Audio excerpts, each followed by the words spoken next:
তো হ্যালো বন্ধুরা, চলে এসেছে আমার দুর্গাপুজোর ব্লগ। তো আপনারা সবাই নিশ্চয়ই ভাবছেন যে দুর্গাপুজো শেষ হয়ে গিয়েছে, এতদিন হয়ে গেল আর এই সবে দুর্গাপুজোর ব্লগ নিয়ে এসেছে। কিন্তু আমার চিন্তা ভাবনাটা একটু অন্যরকম, বুঝলেন।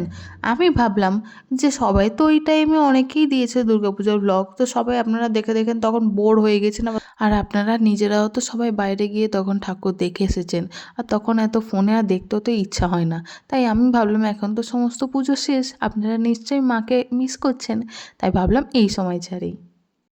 তো দেখুন, এই প্যান্ডেলটাই আমি সববার প্রথম ঢুকেছিলাম, এই ঠাকুরটা প্রথম দেখেছিলাম। আর এখানে আমি আবার একটা ফটোও তুলে নিয়ে এসেছিলাম।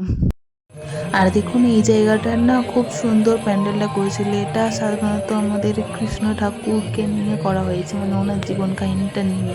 তো দেখুন, এখানে হরিদ্বারের মধ্যে কি সুন্দর আরতি হচ্ছে, সন্ধ্যাবেলা আরতি হচ্ছে এখানে দেখুন।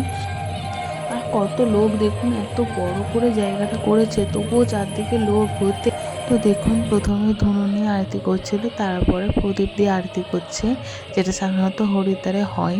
তো দেখতে এত সুন্দর লাগছিল না, মনোরম লাগছিল। তো ওখানেই দাঁড়িয়েছিলাম কতক্ষণ ধরে, আর চারদিকটা সাজিয়েছেও খুব সুন্দর। এবারে একদম কাছ থেকে আপনাদের দেখাচ্ছি, দেখুন একটু আরতি আপনারা নিয়ে নিন ঠাকুরের।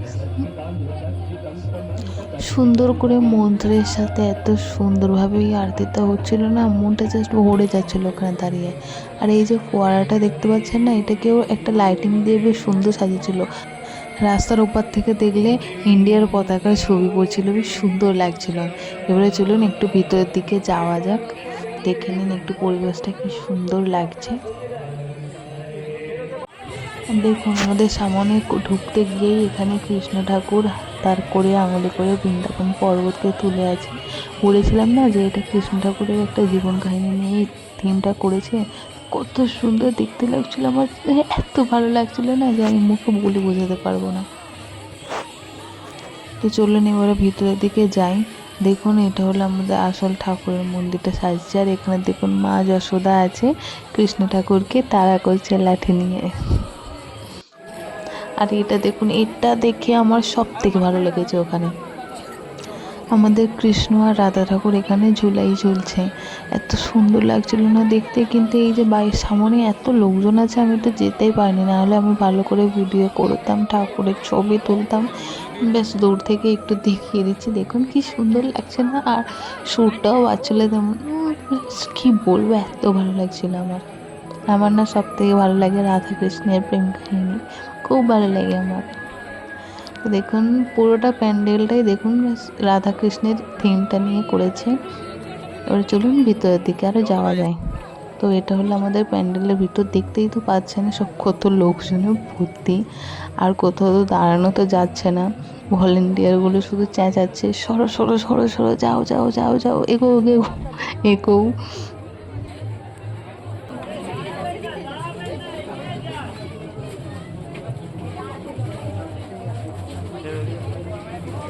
আর এখানে আমাদের শিব ঠাকুরের মূর্তির সাথে শিব ঠাকুরের লিঙ্গ রেখেছে, তার মাথা থেকে জল পড়ছে, এখানে দেখেও খুবই ভালো লাগছিল। চলুন না একটু ভিতরের দিকে যাওয়া যাক। তো ওই দেখুন দেখা যাচ্ছে আমাদের মাকে, উপরে ডিজাইনগুলো সব সুন্দরভাবেই করেছে, কাজটাজগুলো খুবই ভালোই করেছে, চারদিকটাই খুবই ভালো লাগছিল। আর এই হলো আমাদের গার্ড দিদি ভাইগুলো, যারা শুধু এগো এগো করে যাচ্ছে। আর এটা হলো আমাদের মা। তো দেখুন, চলে এসেছে আরেকটা প্যান্ডেলে, এটা বেশ সুন্দরই করেছে, উপরে ঝাড়বাতিগুলো ভালো লাগিয়েছে। ভিতর দিকে যাচ্ছি, ওই দেখুন এখানে আমাদের মাকে দেখা যাচ্ছে। আর দেখুন চারপাশটা কেমন ডিজাইন করেছে, উপরের ডিজাইনটা বেশ সুন্দরই করেছে।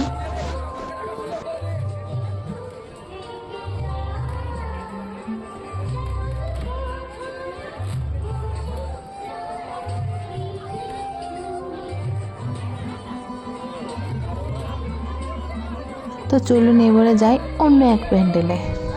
তো এটা হলো আমাদের নান্দনিকের প্যান্ডেল।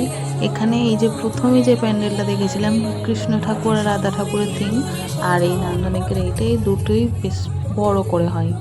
দেখুন কত সুন্দর লাগছে। চলুন এবারে ভিতরের দিকে যাই। সামনে দেখুন একটা শিব ঠাকুরের মূর্তি রেখেছে, ওর থেকে ঝর্ণা বইছে, বেশ সুন্দর দেখতে লাগছে।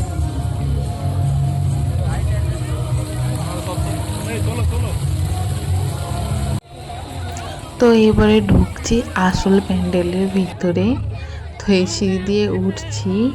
তো দেখুন এখানে ডিজাইনগুলো কত সুন্দর করেছে, যে কত দিন ধরে করে না এই ডিজাইনগুলো। আমি শুধু ভাবি এটা অনেক বড় করে করেছে। সব কি সুন্দর ডিজাইনগুলো, ঝাড়পাতি টাতি লাগিয়েছে, দেখুন কি সুন্দর লাগছে। আর ওই হলো আমাদের মা দেখা যাচ্ছে।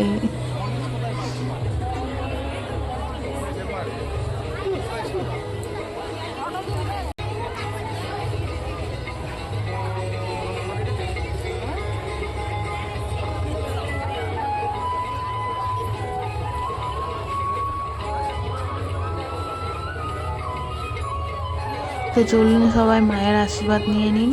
আর এখানে আমি একটা দাঁড়িয়ে ফটো তুলেছিলাম। ব্যাস এবারে যাব অন্য প্যান্ডেলে। দেখুন এই একটা প্যান্ডেলে আর কোনো ভিডিও নেই আমার, ছবি। তো এই প্যান্ডেলের এই ঠাকুর। আসলে মায়ের পায়ে এত ব্যথা ছিল না, মা বেশি হাঁটতে পারেনি, তাই বেশি ঠাকুর দেখা হয়নি, তাড়াতাড়ি চলে এসেছিলাম। এবারে আমরা সবাই মিলে এসেছি, একটু চাউমিন টাউমিন খেয়ে ব্যাস চলে এসেছি। এর পরের দিন গিয়েছিলাম দীঘা। দেখুন কত সুন্দর লাগছে, ওখানে বসে একটু কফি খেয়েছি। আর সত্যি কথা বলতে নদীর পাড়ে বসে থাকলে না আমার মনটা এত শান্তি লাগে, আমার তো গিয়ে কোথাও হাঁটতে ইচ্ছা হয় না, শুধু মনে হয় ওখানে বসে থাকি। তো আমাদের ওই দীঘা চত্বরেও একটা ঠাকুর উঠেছিল, সেখানে এই প্যান্ডেলটা হয়েছে। দেখুন এই হলো ওখানকার ঠাকুর, ওখানেও বেশ সুন্দরই করেছিল। আর ওখান থেকে আসার সময় মায়ের পায়ের ফুল নিয়ে এসেছিলাম। সেই ফুলটা নিয়ে আমি অন্য একটা প্যান্ডেলে গিয়ে একটু ফটো তুলেছি। এটাও দীঘা সাইডের এই ঠাকুরটা দেখুন বেশ সুন্দর করেছিল, আমার খুব ভালো লাগছিল। আর একটা প্যান্ডেল আর একটা ঠাকুর, ব্যাস দেখে চলে এসেছিলাম। এই কটাই ছিল দীঘার ওই সাইডে, আর বেশিটা ঘুরিনি। ব্যাস আমাদের পুজো দেখা শেষ। তো ভিডিওটি ভালো লাগলে লাইক কমেন্ট শেয়ার করে ফলো করে নেবেন। আর হ্যাঁ, কমেন্টে অবশ্যই জয় মা বলবেন।